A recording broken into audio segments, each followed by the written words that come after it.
ఏంటి మేడం ఏదో పట్టుకొని వచ్చారని చూస్తున్నారా? దీన్ని టీవీఎస్ ప్రోబ్ అంటారండి. అంటే ట్రాన్స్ వెజైనల్ స్కాన్ చేయడానికి దీన్ని ఉపయోగిస్తారనమాట. సో అల్ట్రాసౌండ్ రాస్తారు కదా, జనరల్గా దీన్ని చాలా మంది లేడీస్ చూసే ఉంటారు.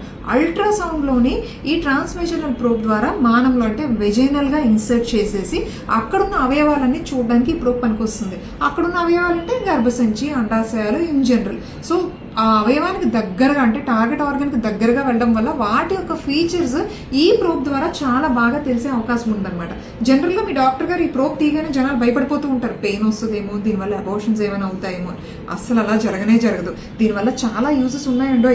ఫస్ట్, మీకు ప్రెగ్నెన్సీ కోసం ట్రై చేస్తున్నప్పుడు ఫాలిక్యులర్ స్టడీ అని స్కాన్ రాస్తారు కదా, ఆ స్కాన్లో ఫాలిక్యుల్ ఎలా సైజ్ ఎలా గ్రో అవుతుందంటే ఆల్టర్నేట్ డేస్ చూస్తారు కదా, అది ఈ ప్రోబ్ వల్ల పాసిబుల్ అవుతుంది. సెకండ్, ఆ గర్భసంచి యొక్క లేయర్స్ ఎండోమెట్రియం థిక్ ఎలా ఉన్నది, ఆ లేయర్స్ ఎలా ఉన్నాయి, హెల్దీగా ఉన్నాయా లేదా ఈ ప్రోబ్ ద్వారా చూడడానికి అవుతుంది.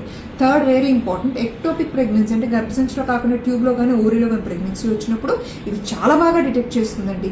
ఫోర్త్, మీ మాయ కిందకున్నది అని అనిపించినప్పుడు ఆ మాయ ఎలా ఉంది, దాని పొజిషన్ ఏంటి, దాని ప్లేస్మెంట్ ఏంటి, ప్లసెంటా ప్రీవియా ఉందా లేదా తెలుసుకోవడానికి పనిచేస్తుంది. ఫిఫ్త్, అండాశయాల్లో కానీ గర్భసంచిలో కానీ ఎలాంటి మాసెస్ ఏమైనా ఉన్నా కూడా ఈ ప్రోబ్ చాలా బాగా పసిగడుతుందండి.